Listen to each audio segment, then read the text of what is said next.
Alors, c'est parti pour la gestion de notre formulaire d'inscription. Donc moi, c'est le début d'une nouvelle journée de tournage. Il est actuellement 8h30. Est-ce qu'on est un petit peu fatigué pour tourner? Peut-être, mais du coup, ça va me permettre de tourner un petit peu plus longtemps ce matin. J'espère en tout cas. Donc, on va gérer le formulaire d'inscription. Comme je vous le disais dans la précédente vidéo, Laravel met à votre disposition déjà un paquet de trucs pour que vous puissiez gérer l'authentification de vos utilisateurs sans aucun souci, notamment déjà par défaut un modèle user et du coup la migration qui allait avec. Donc vous avez déjà un modèle user qui existe avec plein de trucs à l'intérieur pour directement gérer vos utilisateurs. Et donc si vous allez dans Database Migrations et que vous allez juste ici sur la toute première migration, vous voyez que on a déjà en fait exécuté cette migration qui permet de créer une table users avec tous les champs que vous voyez juste là. Donc si jamais vous venez sur votre table, qui du coup se trouve juste ici, vous voyez sa petite structure.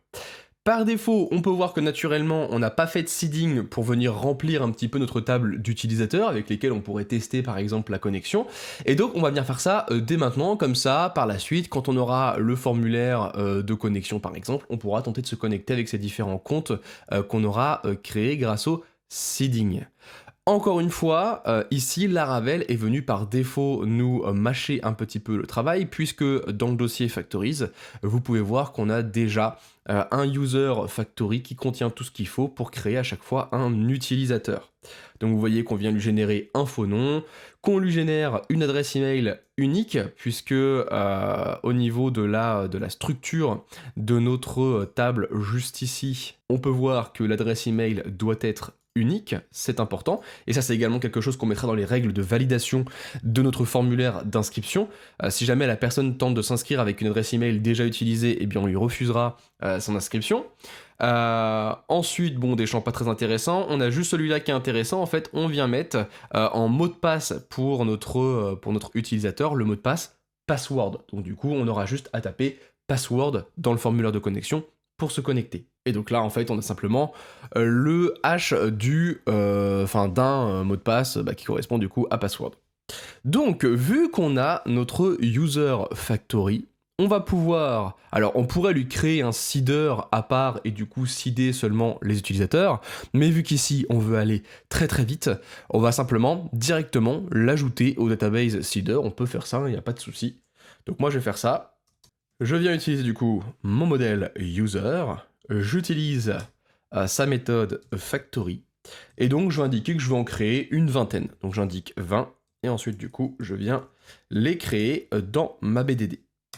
Comme ça du coup à chaque fois ici que je vais utiliser le database seeder, et bien du coup je vais créer 20 utilisateurs. Donc ce qu'on peut faire une fois qu'on a fait ça, c'est un petit PHP artisan migrate refresh-seed. Voilà, comme ça on est tranquille, tout a été reseedé, donc encore une fois, dans la vraie vie, on ferait pas forcément ça, on mettrait ça dans un seeder à part, histoire de pas tout reseeder à chaque fois, parce que faire un refresh à chaque fois, ça peut être un petit peu redondant et un petit peu relou au bout d'un moment. Donc là, vous venez actualiser, et vous pouvez voir que c'est venu créer 20 utilisateurs dans ma table users. Et du coup, l'intérêt, c'est que tous ces utilisateurs, je vais pouvoir venir comme ça, les tester quand j'aurai de quoi les connecter à mon site. Donc là, on est impeccable. Est-ce que j'ai autre chose à vous dire? Non, on est impeccable. Trop bien. Donc, je vous propose maintenant de venir créer pour la première fois un deuxième contrôleur pour notre application. Là, on avait le post-contrôleur qui du coup est très bien pour gérer ce dont il a le nom, donc du coup gérer l'affichage des posts, la récupération, les filtres, ce genre de choses. Mais ici, vu qu'on va venir gérer toute la partie inscription de notre utilisateur, je vous propose du coup de créer un register contrôleur tout simplement pour bien séparer les différents blocs de logique de mon application. Donc ça c'est vraiment quelque chose de très courant, hein. Vous aurez jamais un seul contrôleur par projet, excepté du coup si c'est un petit projet avec seulement une grande famille de pages, mais en général vous aurez plusieurs contrôleurs par projet. Donc vous venez ici, vous faites un petit PHP artisan make controller, Et donc du coup, on va l'appeler register controller. Et ce que je souhaiterais, moi, c'est le mettre dans un sous-dossier qui va s'appeler auth. Donc auth pour authentification. Et vu que je vais avoir plusieurs contrôleurs pour gérer l'authentification, je vais avoir le register controller pour gérer l'inscription, le login controller pour gérer seulement la connexion, etc., etc. Bah du coup, je voudrais les ranger dans un sous-dossier histoire que ça fasse plus propre. Donc pour indiquer qu'on veut un sous-dossier, vous indiquez simplement auth slash et ensuite du coup vous indiquez le nom de votre contrôleur. Donc nous ça va être register controller. On fait entrer. Et donc là, si je viens juste ici, on voit maintenant que j'ai bel et bien un sous-dossier auth dans mon dossier contrôleur. Et ici, du coup, j'ai le register controller. Et vous voyez, au niveau du namespace, c'est bel et bien venu ajouter le sous-namespace auth à mon fichier. Donc vraiment, tout est impeccable. Laravel a pris tout ça en charge avec brio. Pour l'instant, ce contrôleur est relativement vide, donc je vous propose de créer une méthode. Donc une méthode publique dont l'objectif sera de venir gérer l'affichage de notre formulaire d'inscription. Donc ça va vraiment être le thème de cette vidéo, ça va être simplement gérer le formulaire d'inscription. Si vous voyez juste en dessous de la vidéo la durée de celle-ci, vous allez vous dire mais Steven c'est extrêmement long comme vidéo, qu'est-ce qui t'a pris de faire une vidéo aussi longue juste pour un formulaire d'inscription? Eh bien c'est parce qu'en fait dans cette vidéo on va préparer beaucoup de choses qui vont nous servir par la suite pour du coup les futures vidéos, pour notamment le formulaire de connexion, puisque on va notamment créer un composant qui permettra de gérer facilement l'affichage des champs de formulaires textuels sur tous nos formulaires d'authentification. Et du coup, ça va prendre un petit peu de temps, parce qu'on verra qu'il y aura pas mal d'attributs sur ces composants. Et donc du coup, tout ça, ça demande du temps à gérer. On va également créer un nouveau layout qui sera dédié seulement au formulaire d'inscription, de connexion, parce que du coup le layout ici avec la barre de recherche, le menu et tout, on n'en voudra pas sur ces pages-là. Et donc du coup ça va prendre un petit peu de temps, mais du coup dans les prochaines vidéos, ça nous facilitera un petit peu le travail. Donc là, je viens créer ma méthode, je vais l'appeler showRegistrationForm. Donc là, je me suis énormément inspiré d'un ancien starter kit qui était utilisé avant Laravel Breeze et Laravel Jetstream, qui était très sympathique, qui fonctionnait du coup beaucoup comme là je vais vous le montrer. Je trouvais hyper intéressant ce starter kit parce que il était très accessible, notamment du coup aux débutants. Et du coup, si mes souvenirs sont bons, dans de précédentes formations que je faisais avant sur d'autres plateformes, eh bien, c'était beaucoup celui-là que je venais utiliser. On ne refaisait pas tout forcément de A à Z. Et depuis qu'il a été... Alors, il a été enlevé de la doc, il est toujours mis à jour, hein, donc on aurait pu l'utiliser, mais vu qu'il est plus officiellement conseillé à l'utilisation, j'ai préféré ici ne pas l'utiliser, mais par contre, je m'en suis beaucoup inspiré pour, du coup, qu'on vienne... gérer notre système d'authentification. Donc du coup, si jamais un jour vous tombez dessus et qu'il vous paraît familier, vous saurez pourquoi. Donc pour l'instant, on crée simplement cette méthode vide, hein, dont l'objectif du coup sera simplement de retourner la vue générée à partir du template qu'on aura créé ensemble. On va venir créer la route dès maintenant. Donc là, on vient au-dessus de nos routes pour gérer l'affichage de la partie blog.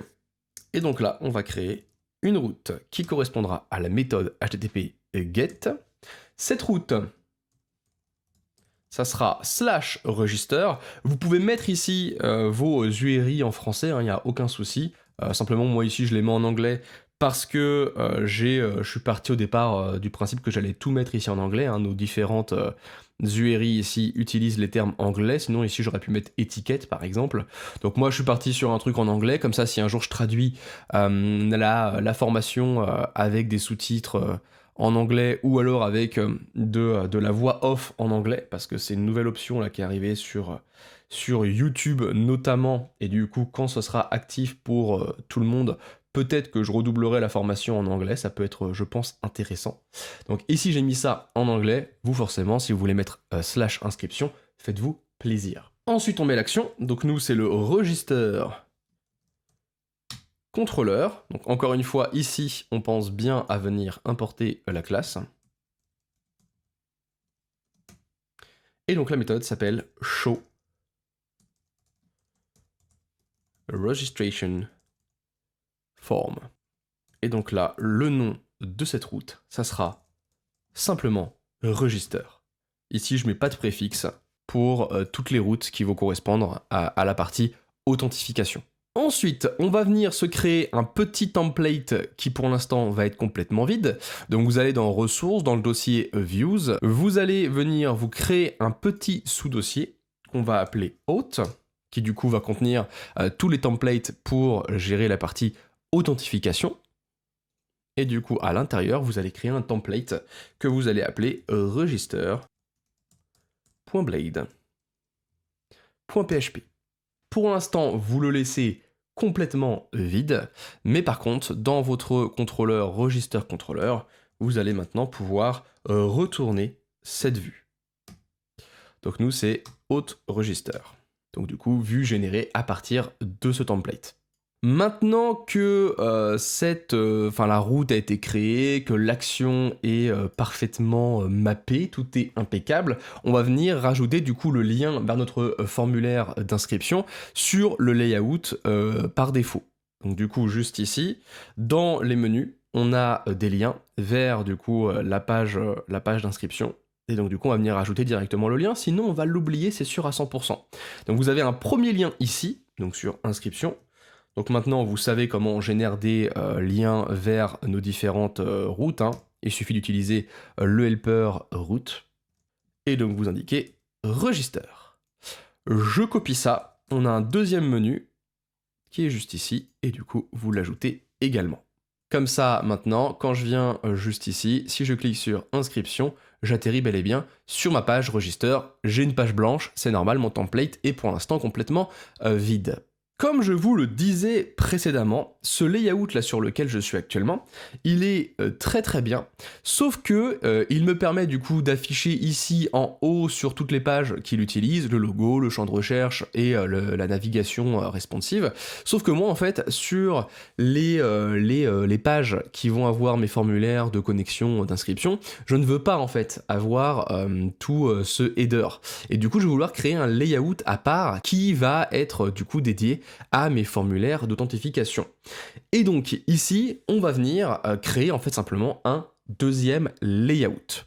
Donc si je reviens dans App, dans View et dans Components, je vais sur Layout, on voit que sur notre layout, on avait, je ne sais pas si vous vous rappelez, ça commence à faire un petit peu de temps, on avait du coup la possibilité de passer un attribut title à notre composant pour le récupérer dans une propriété title pour ensuite du coup venir ajouter ça sur l'élément title dans notre template. Cette logique, moi, elle me plaît beaucoup, et elle me plaît beaucoup en fait pour les deux layouts que je vais avoir. Du coup, le layout par défaut ici, qu'on a créé il y a maintenant quelques vidéos, et le nouveau layout que je vais créer pour gérer mes formulaires d'authentification. Forcément, cette logique, je ne veux pas la répéter deux fois. Du coup, ce qu'on va faire, en fait, c'est qu'on va créer un nouveau composant qu'on va appeler abstract layout, qui du coup va être un layout abstrait qu'on ne pourra pas directement utiliser. Et du coup, on aura ce layout-là qui existe déjà par défaut, qui viendra en hériter pour utiliser son constructeur.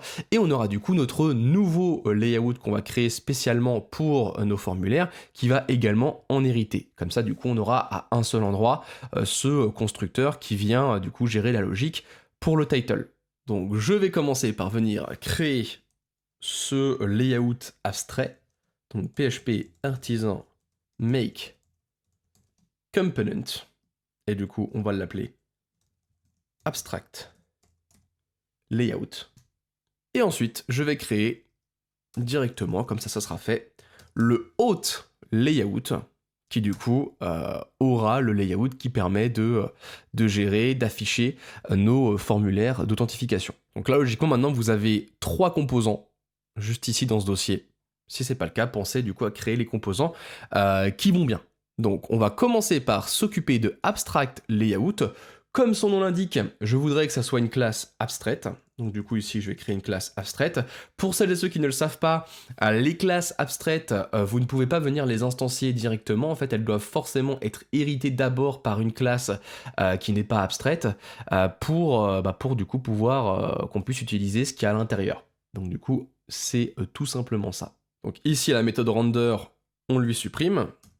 Forcément, les méthodes render, elles seront définies dans les classes enfants. Et du coup, pour le constructeur, vous venez sur Layout, et vous allez récupérer le constructeur de layout. Et donc maintenant, notre layout qu'on avait de base, il va devenir le default layout. Donc vous allez renommer ici la classe. Vous pensez bien du coup à renommer également le fichier pour que Composer puisse le trouver. Et ensuite, vous allez pouvoir indiquer juste ici qu'il vient étendre non pas la classe component, mais la classe abstract layout. Donc là, on peut supprimer ici la classe component. Et donc l'intérêt, c'est que vu qu'on vient hériter de abstract layout, c'est qu'ici, je vais pouvoir supprimer le constructeur. Donc là maintenant, ici, c'est plus un composant layout qu'on va avoir, mais un composant default layout, d'où l'erreur ici que j'ai juste à droite. Mais l'intérêt du coup, c'est que maintenant j'ai une classe abstract layout que je vais pouvoir faire hériter également à autre layout juste après. Mais pour l'instant, ce que je vais faire, ça va être de venir sur mes deux templates de mes deux premières pages que j'ai créées pour indiquer que le layout dont ils héritent ne doit pas être le layout, mais default layout. Donc vous venez là, dans post, vous avez index et show, et donc là c'est plus x layout, c'est x default layout. Pour les classes, on est sur du upper camel case, et du coup à chaque fois que vous avez une majuscule sur les classes, bah du coup ça se transforme en tiret, et la lettre ensuite en minuscule, qui correspond à la lettre en majuscule qu'il y avait sur la classe. Donc là du coup nous ça donne ça. Donc là vous faites ça, ici vous mettez ça également. Et du coup, sur show, vous faites exactement la même chose. Et vous pouvez voir que du coup, tout revient comme c'était le cas par défaut. Donc là, pour default layout, maintenant, on est très bien. L'intérêt, comme je vous le disais, c'est que maintenant, autre layout va pouvoir également hériter de abstract layout. Et donc là, je peux enlever component. Et du coup, là, le constructeur, maintenant, et du coup, est commun entre mes deux classes de layout. Et ça, c'est plutôt cool. Et donc, dans Autre Layout, vous allez pouvoir également supprimer ici le constructeur. Et au niveau de la méthode render, vous allez venir indiquer, donc comme pour le default layout, qu'on va avoir un layout dans un dossier layouts. Et du coup, là, ce ne sera pas le layout par défaut, ça sera le layout qui s'appelle hôte. On peut donc venir créer notre nouveau layout, donc hôte.blade.php. Pensez bien à le créer dans le sous-dossier layout, mettez-le au bon endroit. Et donc on va venir sur default.blade.php, on va récupérer tout ce qu'il y a là, on va le mettre dans hôte.blade.php, et on va simplement venir tout supprimer, excepté du coup toute la partie ici dans le head. Pour le body, on peut laisser le anti-alias, par contre les paddings, on vient se les enlever. Et donc on peut venir dès maintenant sur register.blade.php pour indiquer que du coup ce template va utiliser notre layout hôte. Donc x hôte layout. On aura tout le contenu ici. Et donc là, vu qu'on a hérité du constructeur du abstract layout, je peux renseigner un attribut title pour venir fixer la valeur du title sur mon template. Et donc ce que je vais indiquer, c'est simplement title est égal à inscription. J'enregistre ça, je viens du coup sur mon formulaire d'inscription. Et donc on peut voir juste ici, tout en haut, que j'ai bel et bien tiré du bas le petit pipe et ensuite du coup inscription. Donc ça c'est impeccable, c'est que tout a fonctionné par défaut, tout est mappé comme on le souhaitait, on n'a plus maintenant qu'à gérer réellement toute la partie formulaire. Pour ce fameux formulaire, cette fois-ci, je n'ai pas fait appel à mon inspiration divine de développeur back pour faire ces formulaires, je vous respecte beaucoup trop pour ça, pour ne pas vous donner un formulaire absolument dégueu, et donc du coup, j'ai fait appel à mon super joker, Tailwind UI. Donc comme je vous le disais, c'est une bibliothèque de composants, il y en a des centaines. Cette bibliothèque est payante et je n'ai aucun intérêt à vous le dire puisque je n'ai pas de code d'affiliation, je ne suis pas sponsorisé, je n'ai que 130 abonnés. Donc non, je n'ai pas de code, vous comprenez? Mais du coup, je ne peux que vous encourager à apprendre cette bibliothèque si jamais réellement vous êtes comme moi et que vous vous sentez en fait un peu limité parfois dans vos devs, plus pour la partie design que pour la partie technique en bac. C'est un petit peu relou des fois d'avoir l'impression qu'on pourrait faire plein de trucs sympas, mais que visuellement ça rend un petit peu dégueu, un petit peu amateur. Je crois que je vous avais déjà un petit peu parlé de tout ça, mais c'est vrai que dans le dev, les gens vont avoir tendance à se fier beaucoup trop parfois au design d'un site. Si le site est un peu joli, on se dit directement qu'il est super, qu'il est sécurisé, qu'il est optimisé. Et si le site est un petit peu moche, et bien du coup les gens vont se dire que c'est fait par un amateur, même si derrière pourtant c'est une machine de guerre. Donc du coup, ici, on va utiliser un des composants que nous fournit Tailwind UI, qui est du coup le composant Simple Card pour les formulaires d'authentification. Donc lui, il est très très bien parce qu'il est très simple. Je vais forcément pas vous le donner tel quel, même si c'est plutôt bien accepté par les deux créateurs de Tailwind UI. J'avais déjà eu l'occasion d'échanger par mail avec le créateur. Ça se trouve, je vous l'ai déjà dit, du coup je me répète, mais c'est pas très grave, on me le dire 2 fois qu'une seule fois. Et donc du coup, il m'avait dit, y a pas de souci, en fait, tant que tu t'amuses pas à mettre 25 composants gratuitement sur tes projets, tu fais ce que tu veux, en fait.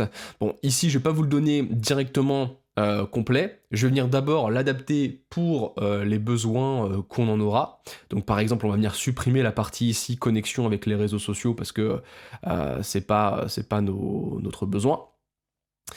Et du coup, ensuite, je vais vous l'isoler dans un petit template statique, histoire que vous puissiez l'avoir. Donc du coup, je vous mettrai un petit lien juste en dessous, encore une fois, de la vidéo pour que vous ayez accès à tout le HTML du composant adapté pour les besoins de notre projet. Donc là, je viens copier ce super composant. Je reviens sur mon projet. Et ensuite, je vais venir sur mon layout. Pour l'instant, je viens directement sur mon layout. Ensuite, on adaptera pour extraire du layout la partie qui va vraiment être propre ici à mon formulaire d'inscription. Mais pour l'instant, je mets tout sur le layout. Je m'embête pas avec la variable slot et tout ce qui va avec. Donc, je viens coller tout ça.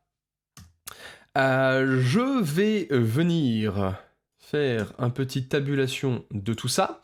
Sur les composants de Tailwind UI, vous avez souvent un petit commentaire au-dessus en fait qui vous indique ce que vous devez configurer pour que tout fonctionne comme vous le souhaitez pour avoir du coup exactement le même truc que ce que vous avez là. Donc du coup ici ce qu'on vient vous dire, c'est que vous devez activer au niveau de Tailwind config.js, vous devez activer le plugin Tailwind CSS Form. Nous on est déjà venu le faire en prévision. On voit que nous on utilise la stratégie classe, je vous en avais déjà parlé. Ça veut dire qu'on va devoir indiquer explicitement les champs de formulaire qui doivent utiliser justement ce plugin. Donc du coup on devra rajouter une petite classe sur chaque champ de formulaire pour qu'il s'affiche comme on les voit juste ici. Mais je vous rassure, ça va être plutôt très très simple. Mais du coup, nous, ça c'est déjà fait. Et donc ensuite, on vous demande quoi d'autre ? On vous dit d'appliquer les classes hfull et bggray 50 sur l'élément HTML et hfull sur l'élément body. Donc là, on s'exécute sur l'élément HTML du coup. Je viens mettre cette classe et sur l'élément body, je crois qu'il existe déjà. Voilà, l'attribut existe déjà. Je rajoute simplement hfull. Donc là, une fois que vous avez fait tout ce qui est demandé, vous pouvez supprimer toute cette partie commentaire. Et donc là, on est pas mal. On peut voir à droite que ça commence un petit peu à ressembler à quelque chose. Et donc nous là, juste pour que ça fonctionne exactement comme on le souhaite, on va venir ajouter les fameuses classes sur les différentes inputs pour que du coup ça fonctionne. Donc ici sur les deux inputs de type textuel, vous allez simplement rajouter au niveau des classes, la classe form input. Donc là, vous voyez, par exemple, ça rajoute un petit espace pour pas que le texte colle à gauche. Vous voyez ici, si je viens là, j'ai pas appliqué et du coup, je suis vraiment collé à gauche. Donc ça rajoute, vous voyez, comme ça, quelques petites classes par défaut sur vos champs qui sont bien pratiques. Donc ça, du coup, c'est grâce au plugin qu'on a installé. Là, du coup, on est bon. Et du coup, sur l'input de checkbox, vous allez rajouter simplement la classe form checkbox. Voilà pour ça. Au niveau des noms des champs Tout me convient bien. Ici, le remember, donc vous savez, c'est la petite checkbox qu'on vient cocher quand on veut rester connecté sur un site. Donc on crée un petit cookie pour rester connecté. Moi, ce que je vous propose, c'est de l'appeler simplement remember. Voilà. Ici, ensuite, on vient supprimer le lien forgot password. On ne viendra pas gérer l'oubli de mot de passe ici. On pourrait, hein, mais on ne le fera pas, histoire de pas non plus faire durer en longueur cette formation. Donc là, hein, si jamais vous vous posez la question, en fait, je viens adapter tout ce formulaire pour qu'il fonctionne parfaitement avec notre projet. Le champ Remember, on est d'accord qu'on l'utilisera que sur le formulaire de connexion. Or, ici, on va gérer le formulaire d'inscription. Mais du coup, vu que je vais vous gérer un petit template statique que vous allez, du coup, dans lequel vous allez pouvoir piocher ensuite avec moi pour continuer le tutoriel avec moi, la formation avec moi, et bien du coup, je vous le laisse pour la future vidéo où on gérera la connexion, hein. Donc là, on est bien. Ensuite, vous avez toute la partie pour continuer de vous connecter avec les réseaux, les différents réseaux sociaux. Donc là, on vient supprimer tout ça. Impeccable. Et ensuite, pareil, toute la partie vous n'êtes pas encore membre, inscrivez-vous, et bien on vient également la supprimer. Ensuite, on va regérer un petit peu l'indentation, parce que là, il y a quelques éléments qui ne sont pas indentés comme ils le devraient.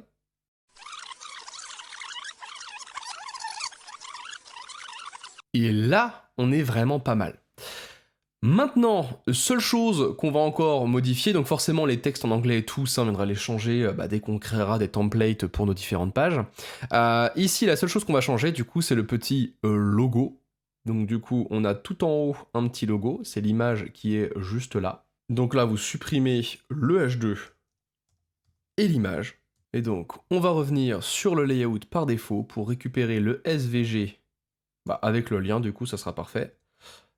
Le SVG, du coup, l'icône de notre site. On vient coller ça. Donc là, pour l'instant, on l'ajuste ici. Ici, à la place de ces classes, on vient indiquer Flex, Justify Center pour du coup utiliser Flexbox et venir centrer sur l'axe principal notre beau logo. Et ensuite, le logo, vous lui mettez une largeur de 12, une hauteur de 12, et vous venez mettre la couleur Text Slate 900 pour que tout soit réellement parfait. Donc là on est impeccable, maintenant on a bel et bien notre lien qui mène, vous voyez ici, sur la page d'accueil, et du coup quand je viens sur inscription, j'ai quelque chose qui est cohérent avec ce que j'avais sur la page d'accueil. Donc maintenant que notre template est parfaitement prêt, donc il va nous permettre à partir de celui-ci de créer les formulaires d'inscription et de connexion. Ce que je vais faire, c'est que je vais venir copier l'état actuel de ce fichier. Je vais venir dans le dossier ressources. Je vais vous créer du coup un nouveau dossier que je vais appeler, je sais pas, statics. Et à l'intérieur, je vais mettre du coup directement mon petit fichier aude.blade.php, et du coup c'est ce fichier que je vais vous mettre juste en dessous dans la description en lien, et du coup c'est dans ce fichier que vous pourrez venir piocher pour récupérer les différents éléments qu'on a là, ok? Donc à partir de maintenant, vous pouvez vous aller sur ce fichier, sur GitHub, et vous pouvez du coup suivre avec moi le reste de cette vidéo, même si du coup ce qui était avant était important, parce que ça vous a permis un petit peu de comprendre et de vous familiariser un petit peu avec tout le HTML là qu'on a et les différentes classes, mais là du coup vous allez pouvoir vraiment reprendre avec moi le dev, et ça c'est plutôt cool. Donc je reviens sur le layout aude.blade.php, ici du coup le fichier statique, j'y toucherai pas, c'est vraiment juste pour vous que vous ayez tout le HTML nécessaire. Maintenant qu'il est créé, boum, je viens le fermer. Je reviens du coup sur le aude.blade.php qui est dans layout. Et donc, je vais venir extraire la partie qui sera propre à mon formulaire d'inscription. Donc déjà, première chose, je vais venir supprimer la partie Remember, parce que elle ne sera pas sur tous les formulaires, elle sera seulement pour nous sur le formulaire de connexion. Et donc ensuite, je vais venir extraire les parties qui seront propres à chaque formulaire. Et du coup, ce qui sera propre à chaque formulaire, c'est seulement les champs qui en feront partie. Donc ici, par exemple, les deux champs que j'ai par défaut. Donc là, vous les coupez, ces deux champs. Vous venez sur register.blade.php. Et du coup, c'est eux qui seront affichés par l'intermédiaire du slot. Donc là, on fait un petit Shift Tab pour ramener tout ça proprement. Et donc ensuite, dans auth.blade.php, ici, on affichera nos champs avec la variable slot, comme on l'avait fait du coup sur le layout par défaut. Du coup ici, tout le reste en fait sera commun à toutes mes pages en fait de formulaire d'authentification. Ce qu'on peut éventuellement indiquer dès maintenant, c'est que nos formulaires ils seront en noValidate. Ça c'est pour du coup éviter la validation côté navigateur par défaut. Donc vous pouvez indiquer ça, ce sera pas mal. Et donc là, vous allez sûrement me dire, mais Steven, qu'est-ce que cela veut-il dire? Ici, l'action sera forcément différente entre les différents formulaires d'authentification. On aura un coup une action pour se connecter, un coup une action pour s'inscrire. Et pareil, ici, on a un bouton de soumission qui va devoir indiquer connexion, inscription en fonction du formulaire sur lequel on est. Eh bien, oui, tout à fait, mais je vous rappelle qu'on peut utiliser nos différents composants, notamment du coup les composants de layout, en leur passant du coup des attributs pour récupérer ensuite grâce à ces attributs les valeurs dans des propriétés de notre composant. Donc du coup c'est simplement ce qu'on va faire. À chaque fois qu'on viendra utiliser le composant de layout hôte, eh bien on viendra passer en attribut les valeurs pour l'action et la valeur pour le champ de soumission, tout simplement. Et donc là, vous allez me dire, c'est bien beau tout ce que tu me dis, mais au niveau du auth layout, on utilise le constructeur du abstract layout, et ce constructeur, lui, ne permet de récupérer que la valeur de l'attribut title, via du coup la propriété ici title. Et à ça, je vais vous répondre totalement, c'est pour ça qu'on va venir surcharger le constructeur de abstract layout. Ça reste intéressant du coup d'avoir ce layout abstrait parce que du coup la logique propre à notre propriété title elle va rester à un seul endroit, mais par contre ici j'ai besoin de venir la surcharger, du coup je vais le faire tout simplement. Donc là on peut venir récupérer le constructeur sur le abstract layout. Je reviens sur auth layout, donc pour le title on vient le laisser ici. Donc là, je vais faire des retours à la ligne vu que j'aurai plusieurs propriétés. Et donc là, au lieu d'avoir la logique qui se trouve dans le abstract layout, je vais simplement indiquer que je veux faire appel au constructeur parent. Et du coup, je viens simplement lui passer mon title. Et donc ensuite, vu que je pourrais passer en attribut de mon composant de layout hôte le message pour le bouton de soumission et l'action de mon formulaire, bah du coup je vais simplement rajouter deux propriétés pour récolter les valeurs des deux attributs que j'aurais utilisés sur le composant. Donc on aura une chaîne de caractères pour récupérer l'action.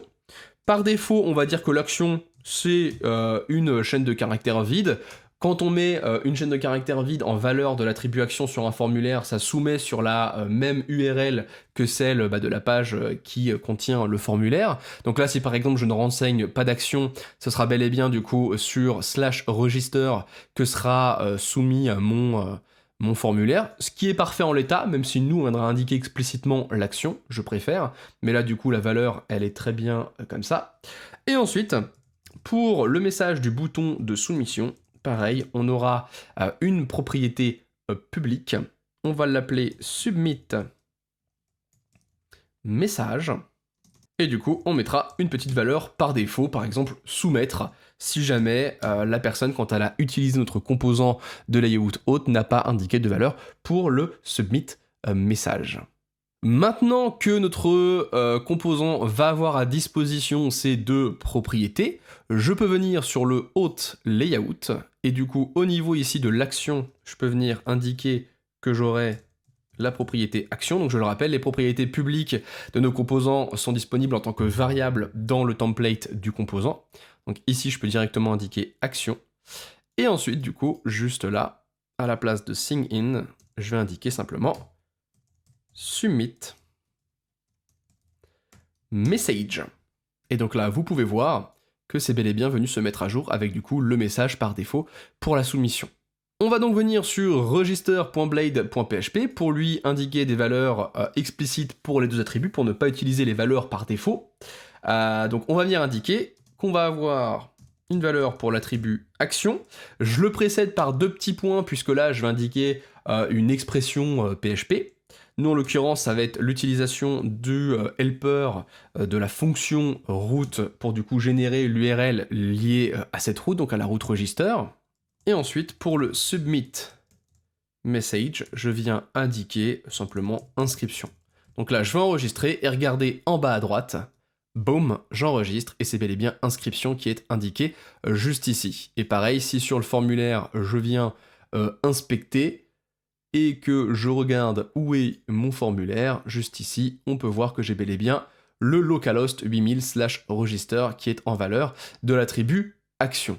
Donc là, c'est impeccable, il ne nous reste plus qu'une seule chose à faire pour que ici notre formulaire d'inscription soit complet, c'est de venir créer un petit composant, donc un nouveau composant, comme on l'avait fait du coup pour notre post par exemple, on va venir créer un composant qui va permettre en fait à chaque fois de venir nous mettre un petit champ textuel dans nos différents templates, parce que vous voyez ici par exemple déjà j'ai 2 fois la répétition, donc là c'est juste pour un champ email et un champ password, sauf que nous déjà rien qu'à l'inscription on va avoir besoin de 4 champs textuels. Un pour le nom complet, un pour l'adresse email et 2 du coup pour le mot de passe et sa confirmation.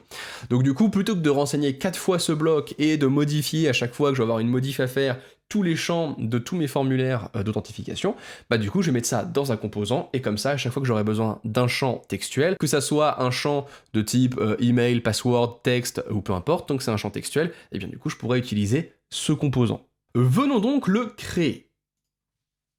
Donc, vous commencez maintenant à connaître la musique, PHP artisan make component. On va l'appeler du coup simplement input. J'ai vu simple ici. On vient le créer. Vous prenez n'importe quel des 2 champs, n'importe lequel des 2 champs que vous avez ici à disposition. Donc là, vous venez copier ça pour l'instant. Vous venez sur input.blade.php dans votre dossier components. Et donc là, vous venez déjà le placer. Ici, on va avoir du coup pas mal d'éléments dans ce composant qui vont être variables d'un champ à l'autre. Première chose déjà, le nom de mon champ. Donc là, vous voyez, vous avez le champ name juste ici. Pour l'instant, c'est une valeur en dur. Naturellement, moi, je veux que ce soit une valeur variable de l'utilisation du composant à une autre, puisque forcément, j'aurai des champs avec un nom email, avec un nom password, etc., etc. Donc ce sera ça la première propriété dont je vais avoir besoin.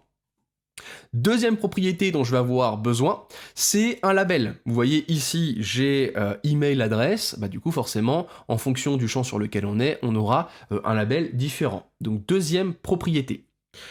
Ensuite, je voudrais avoir la possibilité, si je le souhaite, de renseigner une valeur à mettre dans le champ par défaut. Vous savez, quand j'arrive du coup sur le formulaire, je voudrais avoir une valeur par défaut si je le souhaite. Bah du coup, ça pareil, ça va être une troisième propriété que je vais devoir mettre sur mon composant.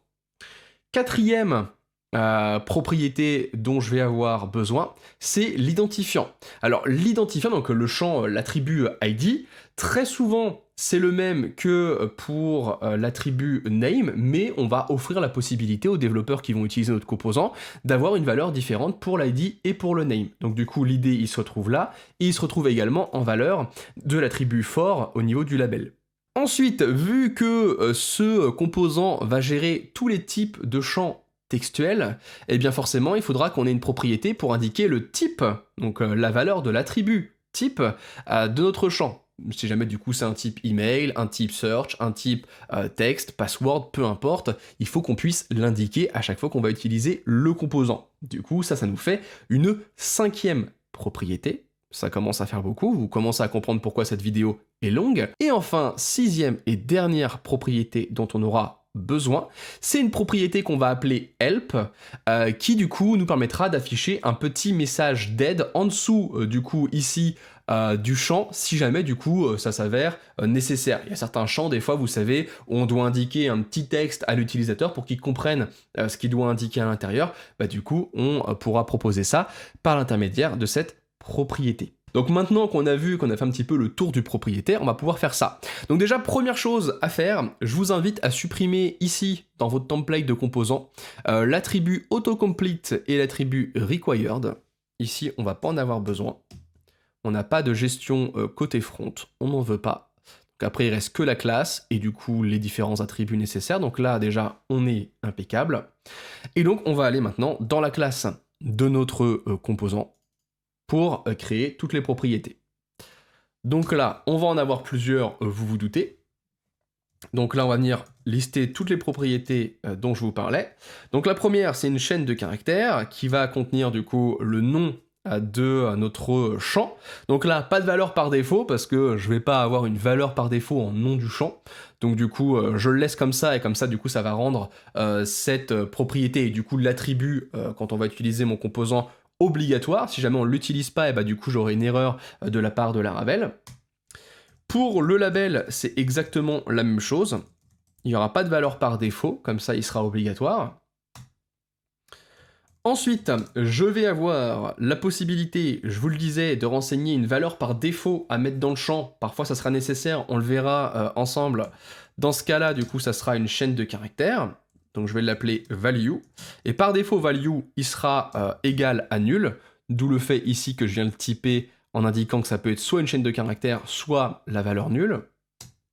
Je fais exactement la même chose pour la propriété ID, qui donc par défaut est égale à nul, puisque, je vous le disais, très souvent, quand on a des champs de formulaire, très souvent, la valeur de l'attribut ID est égale à la valeur de l'attribut name.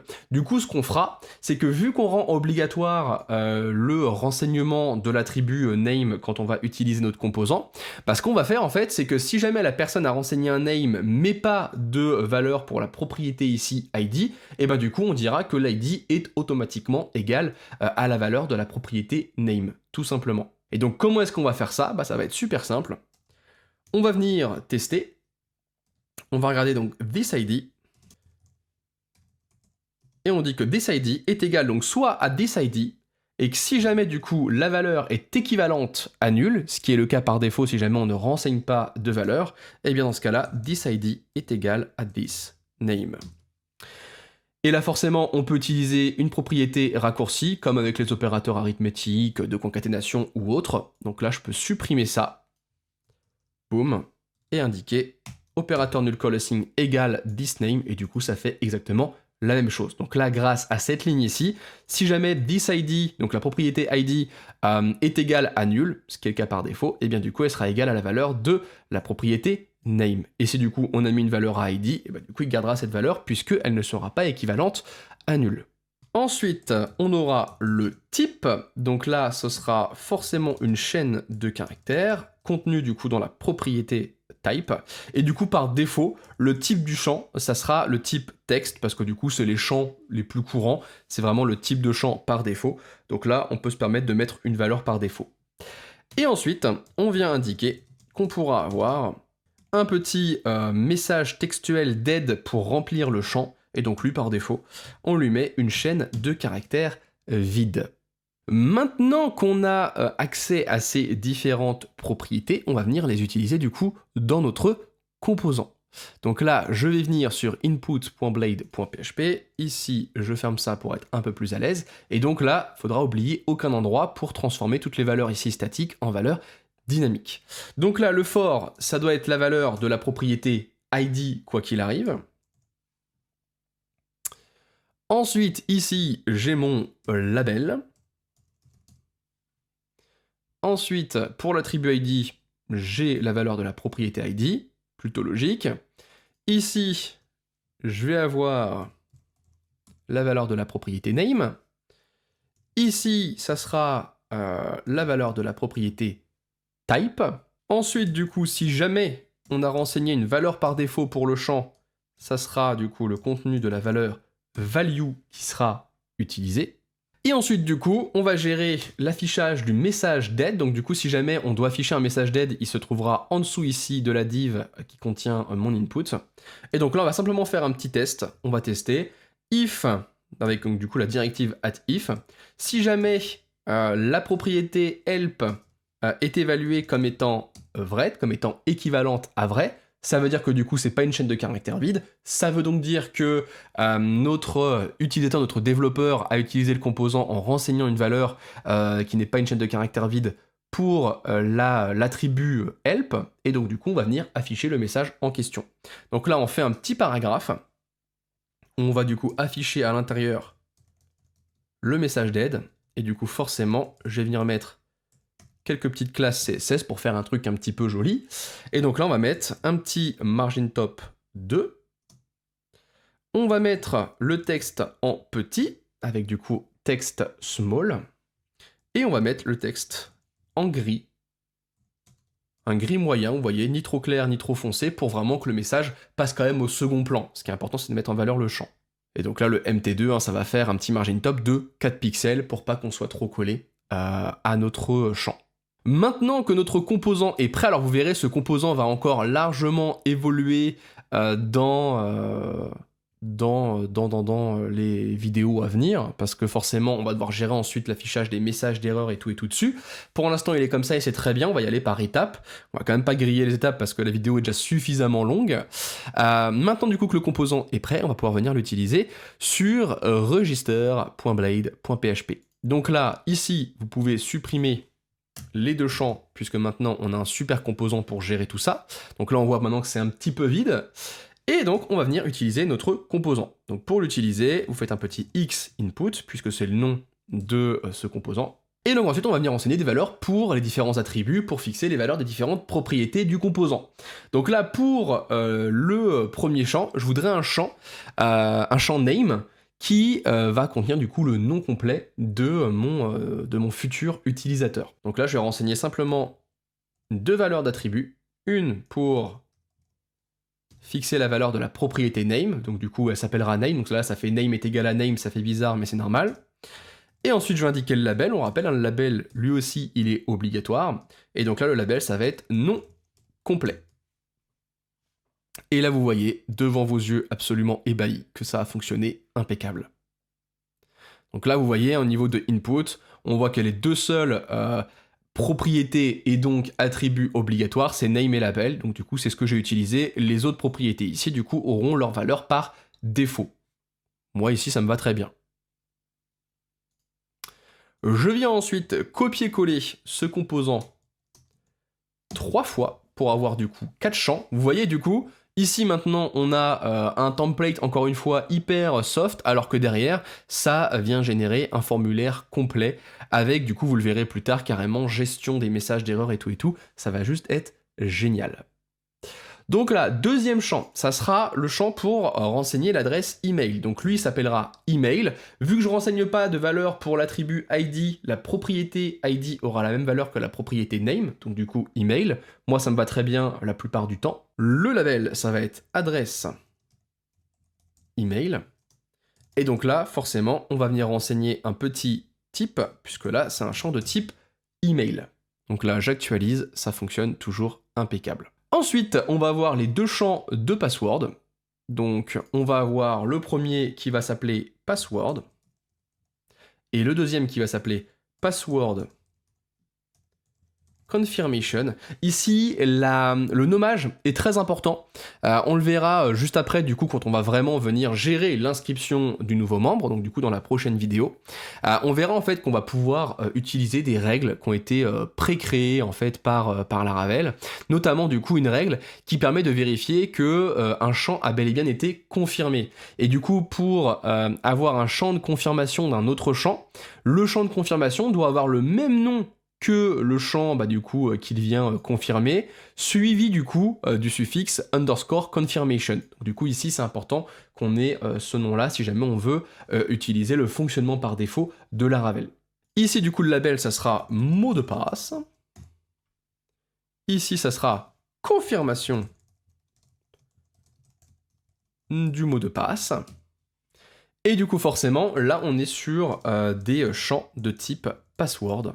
On ait des petites étoiles qui se mettent à la place. Et donc là, c'est le cas pour les deux.